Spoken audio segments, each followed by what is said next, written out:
Hello mga kamaestro. So, ang isang dahilan kung bakit ang ating laptop minsan ay nag-o-on pero wala namang lumalabas o naka-black screen ay dahil dito sa ating tinatawag na RAM. So, ang una mo lang gagawin kung sakaling ganun, buksan mo sa likod at tanggalin mo lang ito.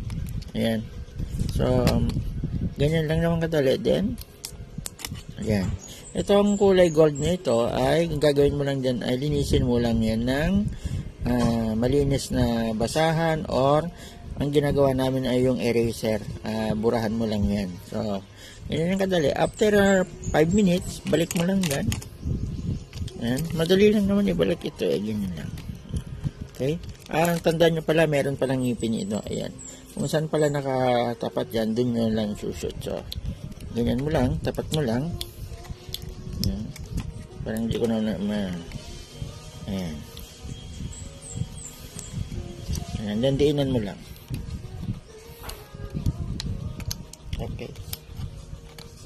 Okay. Okay na, ganun lang kadali. So, kapag ang laptop mo ay nag-on at walang lumabas na screen sa harap, ang gawin mo lang ay baklasin mo sa likod, then tanggalin mo lang yan. Yung iba ay isang memory lang, ito dalawa. Okay? Thank you.